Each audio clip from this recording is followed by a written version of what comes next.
Right. తర్వాత ఇప్పుడు 12 కొత్త ప్రావిన్సులుగా విభజించాలనే ప్రణాళిక అసీం మునీర్. అంటే ఒకటి సార్, ఇందాక మీరు రైట్లీ సెడ్, ఆ నలుగురు ఏంటంటే నేరుగా ప్రెసిడెంట్స్గా వాళ్ళు డిక్లేర్ చేసుకున్నారు. ఈయన ఏంటంటే ఒక డెమోక్రటిక్ ఫ్రేమ్ ముందు చూపించి వెనకాల నుంచి కథ గ్రిప్ అంతా తన చేతిలో పెట్టుకున్నాడు. సుప్రీంకోర్టు నియామకాలు ఆయనవే, ప్రెసిడెంట్ ఆసిఫ్ అలీ జర్దారీ, ఇందాక మీరు మిస్టర్ 10%, షహబాజ్ షరీఫ్ నుంచోమంటే నుంచోవటం, కూర్చోమంటే కూర్చోవటం. ఈ వ్యవస్థల్లో ఇవాళ 12 కొత్త ప్రావిన్సులు. ఎందుకంటే ఇమ్రాన్ ఖాన్ భయం ఏమన్నా పట్టుకుంది ఆయనకి? ఇమ్రాన్ ఖాన్ భయం చాలా విపరీతంగా ఉందండి. ఎందుకంటే ఆయన్ని వీళ్ళే ప్రైమ్ మినిస్టర్ చేశారు, కానీ ఆయన ఒక సెలబ్రిటీ వల్ల స్ట్రాంగ్ మ్యాగ్నెటిక్ పుల్ ఉంది, అక్రాస్ ద గ్లోబ్ ఆయనకు ఫ్యాన్ ఫాలోయింగ్ ఉంది. తర్వాత ఏంటంటే ఆయన ఇండస్ట్రియలిస్ట్ కాదు, నవాజ్ షరీఫ్ లాగా వాళ్ళకి ఏంటంటే పర్సనల్ ఇండస్ట్రీస్ సపోర్ట్ ఉంది. బిలావల్ గారు అంటే 3000 ఎకరాలు లర్కానాలో వాళ్ళకి ఉంది, పెద్ద జమీందారులు వాళ్ళు. ఓకే, బుట్టోస్కి. సో తర్వాత వాళ్ళ గ్రేట్ గ్రాండ్ ఫాదర్ ఇదేంటిది మన జునాగఢ్లో దివాన్గా చేశారు. సో ఆస్తులు చాలా ఉన్నాయి. ఎటువైపు పెటర్నల్ వైపా మెటర్నల్ వైపా? పెటర్నల్ వైపు, ఫాదర్ వైఫ్.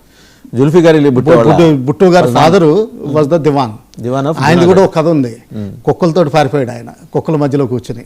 జునాగఢ్ మహారాజు లాస్ట్లో ఆయనకి చాలా పెంపుడు కుక్కలు ఉండే, అవన్నీ విమానంలో తీసుకెళ్ళిపోతుంటే ఆ ఫ్లైట్లో వెళ్ళిపోయాడు ఆయన.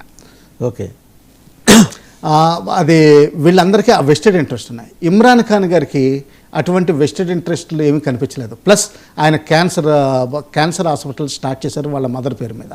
ఓకే, ఫిలాంథ్రపిస్ట్ ఆయన. సో ఆ విధంగా ఏంటంటే పాజిటివ్ ఒపీనియన్ ఉంది పబ్లిక్కి. ఇంకా మూడో చూస్తే ఏంటంటే ఆయనకి ట్రైబల్ లాయల్టీస్ చాలా ఉన్నాయి ఇమ్రాన్ ఖాన్ గారికి. ఓకే, ఆ విధంగా ఏంటంటే ఆయన మెయిన్ ఎనిమీ ఇప్పుడు. సో ఆయన్ని తీసేసిన తర్వాత వీళ్ళకి నా ఉద్దేశంలో ఏంటంటే, నా అభిప్రాయంలో ఏంటంటే, మునీర్ గారికి కొత్త సెకండ్ రంగ్ లీడర్స్ని పైకి తీసుకురావాలని. ఓకే, అది ఎలా తీసుకొస్తారు? చిన్నప్పుడు స్టేట్స్ డివిజన్ చేశారనుకోండి, 2014లో బీఆర్ఎస్ పైకి వచ్చింది. అలాగే ఇప్పుడు స్టేట్ ఎప్పుడైతే డివిజన్ అయిందో అక్కడ 3 పార్టీలు కొత్తగా పుట్టుకొస్తాయి. ఇప్పుడు ఎంక్యూఎంఏ పాపులర్ అవుతుంది కరాచీ ఏరియాలో, అంటే సౌత్ సింధ్. ఎంక్యూఎం ముత్తామిద్ అంటే దానిది బేసికలీ మొహాజిర్స్, మన ఇండియా నుంచి పారిపోయిన వాళ్ళు పెట్టుకున్న పార్టీ. ఇది కరాచీలో డామినెన్స్ అండి. ఇంతకీ ఆ పార్టీ పేరును ఒకప్పుడు పోటీ చేసి గెలిచింది ఎవరు? మన రిజ్వీ గారి అమ్మాయి. ఓకే, కాసిం రిజ్వీ. ఎవరైతే 1957-58లో వెళ్ళిపోయారో ఆయన చాలా గొప్ప అవుతాను అనుకున్నాడు. ఆయన కుక్కలా చూసేసరికి ఆయన మొత్తం ఫ్యామిలీ అంతా యూరోప్ వెళ్ళిపోవాలి. ఇక్కడ నుంచి పారిపోయాడు కదా అతను. అంటే మనం వదిలిపెట్టారు వాళ్ళని, అంటే అగ్రిమెంట్లో, అంటే మ్యూచువల్ అగ్రిమెంట్లో జైల్లో ఉన్న అతన్ని వదిలిపెట్టారు, వెళ్ళిపోయారు. ఆయన ఏమనుకున్నాడు, నేను ఏ చీఫ్ మినిస్టర్ కనీసం అవుతాను అనుకున్నాడు.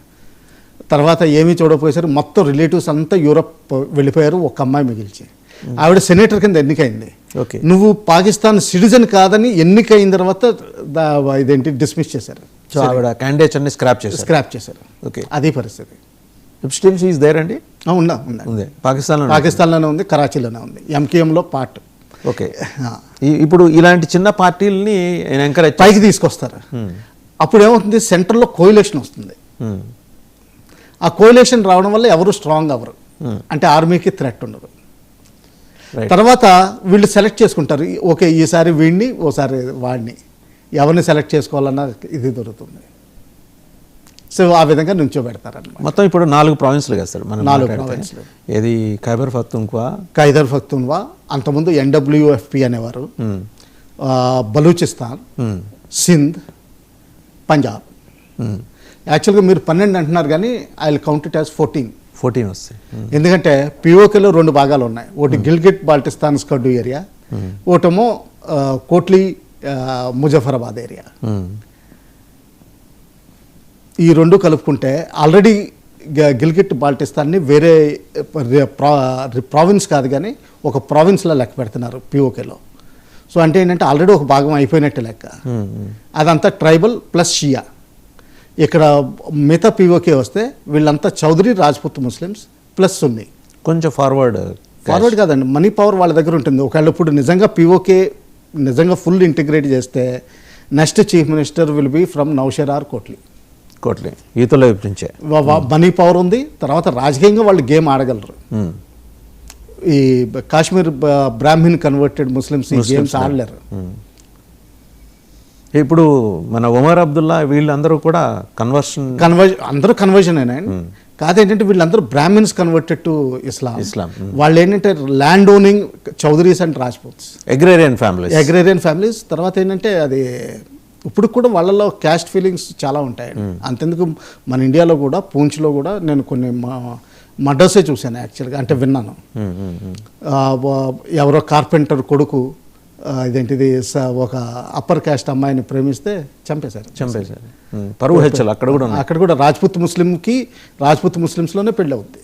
ఇప్పుడు కూడా వాళ్ళు రాజ్పుత్ ముస్లిం అని చెప్పుకుంటాడు. ముందర ప్రిఫిక్స్ చేసుకుంటాడు, రాజ్పుట్ అని ప్రిఫిక్స్ చేసుకుని చెప్తాడు. అలాగే ఇప్పుడు పాకిస్తాన్లో కూడా రావు టైటిల్ వాడతారు, చౌదరి టైటిల్ వాడతారు, అన్నీ వాడతారు. బట్ అంటే ఎక్కువ బ్రాహ్మణ్స్. ఇప్పుడు 12 ప్రావిన్సులు చేయడం వల్ల ఓకే, ఈయనకి వాళ్ళ మీద గ్రిప్ సంపాదిస్తాడు, అంతా బాగానే. రెండోది బలూచిస్తాన్ టీటీపీలో ఏమవుతుందంటే, అది సార్ బలూచిస్తాన్లో నార్థన్ సైడ్ అంతా కొంచెం ఎడ్యుకేషను, హెల్త్ కేర్ ఇవన్నీ బాగుంటాయి. సెంట్రల్లో చాలా వీకెస్ట్ ఉంటుంది. మళ్ళీ సౌత్కి వచ్చేసరికి మినరల్ వెల్త్ వల్ల వాళ్ళకి చైనీస్ ఇన్వెస్ట్మెంట్ ఇవన్నీ వచ్చి కొంచెం వేరుగా ఉంటుంది. 3 భాగాల కింద. ఇప్పుడు గ్వాదర్ పోర్ట్ అక్కడే కదా సార్ ఉన్నది. గ్వాదర్ పోర్ట్ సౌత్లో ఉంది. అక్కడే సుయి అని గ్యాస్ ఫీల్డ్ ఒకటి ఉంది. అందులోనే biggest production of gas in Pakistan. Sui, SUI. ఆ సుయి గ్యాస్ ఫీల్డ్ నుంచే వస్తుంది మొత్తం గ్యాస్ అంతా పాకిస్తాన్లో సప్లై అయ్యేది. అది సౌత్లో ఉందండి. So south developed, north developed, centre week. So దీనివల్ల ఏమవుతుందంటే బలూచిస్తాన్ మూమెంట్ ఏదైతే ఉందో ముగ్గురికి డిఫరెన్స్లు వస్తాయి. Okay. So obviously politics start చేసినప్పుడు చీఫ్ మినిస్టర్ నేనవ్వాలని అడ్వాంటేజ్ మునీర్కి వస్తుంది. సో బిఎల్ఏలో చీలికలు తీసుకొస్తాడు, చీలిక వస్తుంది. అలాగే సింధులు కూడా నార్త్ సింధ్ అంతా అగ్రేరియన్, సుకూర్ బరాజ్ లాస్ట్ ఉంది. మన గోదావరి ధవళేశ్వరం బెలాజ్ ఎలా ఉంటుంది అలా ఉంటుంది. అక్కడ నుంచి అక్కడ వరకు ఇరిగేషన్ ఉంటుంది. దాని తర్వాత మళ్ళీ కెనాల్స్ తగ్గించేశారు, ఆయన కట్టలేదు. వాళ్ళది అదో గొడవ. నారా కెనాల్ ఇవన్నీ ఎప్పుడో ఉండేవి, అవన్నీ ఎండిపోయినాయి. కేవలం 14 కిలోమీటర్లు కాలువ తవ్వారంతే కష్టంతో లాస్ట్ 5 yearsలో. ఇదంతా బిజినెస్ పీపుల్ వీళ్ళు ఎక్కువ సౌత్లో. వీళ్ళకి సుక్కూర్ ఏరియా అగ్రికల్చర్. మళ్ళీ సెంటర్కి వచ్చేసరికి వీక్, అంటే ఇక్కడ కూడా పంజాబ్ ఒక్కటే అటు వెస్ట్ కానివ్వండి అటు ఈస్ట్ కానివ్వండి అది వెడల్పు ఎక్కువ ఉంటుంది. ఇండస్ట్రియల్లీ డెవలప్డ్, వెల్ కనెక్టెడ్, బాగా డెవలప్ అయిన రీజన్. అక్కడ నవాజ్ షరీఫ్ గారు పార్టీ పవర్లోకి వస్తుంది. ఆల్రెడీ మా daughter Maryam is the chief minister of Punjab. Sharif గారి డాటర్. ఇక్కడ లర్కానాలో నార్త్ సింధ్లో పీపీపీ ఎప్పుడు ఉంటుంది. సెంట్రల్ కూడా పీపీపీ వచ్చేస్తుంది. పీపీపీ ఎవరిదండి? భుట్టో గారిది. ఓకే.